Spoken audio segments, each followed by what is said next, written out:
Imagine living in a world where your opinion doesn't count, where your voice is silenced simply because you're a woman. For over a century, women around the world refused to be ignored. This is the story of the relentless, unstoppable, and inspiring journey of the women's suffrage movement. Before the suffrage movement, women were legally invisible. They couldn't own property. They couldn't vote. They couldn't speak in court.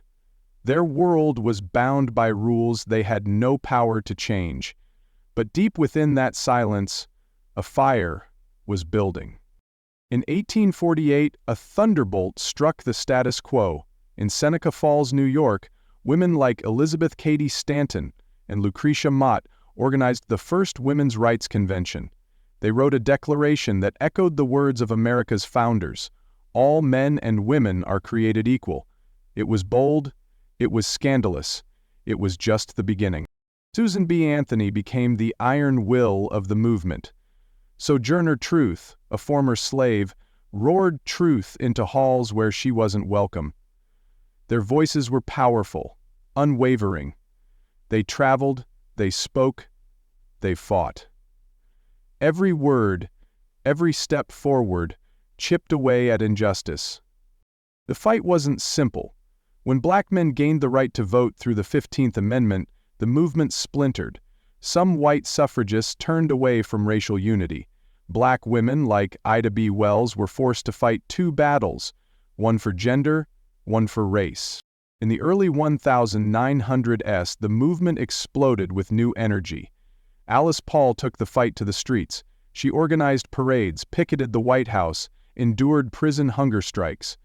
The message was clear: we will not wait. We will not be silent. World War I changed everything.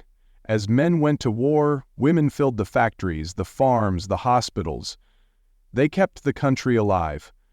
The contradiction became too big to ignore. How could a democracy deny rights to the very people who were saving it? In 1919, the 19th Amendment passed Congress, but it still needed to be ratified by 36 states. The final vote came down to Tennessee. One young legislator, pressured by his mother's letter, cast the deciding vote. On August 26, 1920, women won the right to vote. The dam had finally broken. But not all women were free. Black women in the South faced voter suppression. Native American women weren't considered citizens until 1924. Asian women were denied naturalization. The 19th Amendment opened the gate, but not everyone could walk through. The fight didn't end in 1920. It lives on in every struggle for equal pay, reproductive rights, and fair representation. It lives on in every woman who dares to lead. It lives on in the ballot cast, with purpose, pride, and power. As the 20th century began, a new generation of suffragists stepped in. Women like Alice Paul and Lucy Burns were young, determined, and ready to use more radical tactics.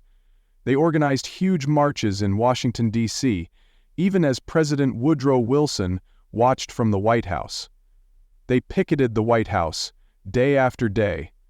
They were arrested, imprisoned, and force-fed when they went on hunger strikes.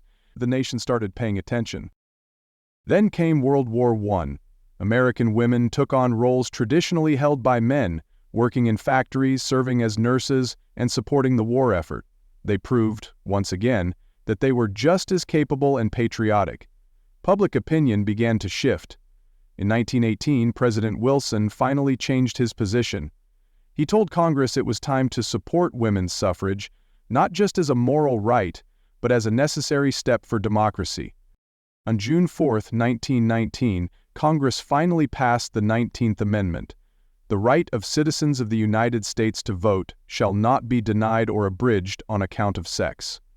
It then went to the states for ratification. The fate of the amendment came down to Tennessee in August 1920. With the vote tied, 24-year-old Harry Byrne changed his vote after receiving a letter from his mother urging him to support women's rights, and with that, the 19th Amendment was ratified. On August 26, 1920, women across America cast their ballots for the first time as equal citizens. But the fight wasn't over. While white women gained the right to vote, many women of color, especially African American, Native American, Asian, and Latina women, continued to face racist laws and voter suppression. Their battle for true voting equality would continue for decades more. Today, the 19th Amendment stands as a symbol of what persistence, courage, and unity can achieve. It took 72 years of fighting, organizing, and sacrificing. Thousands of women and supportive men gave their time, energy, and even their freedom for the cause. Because they believed one simple truth. The women's suffrage movement changed the world, not with weapons but with words, not through violence but through vision. Remember their courage, carry their legacy, and never forget, your vote is your voice. Use it.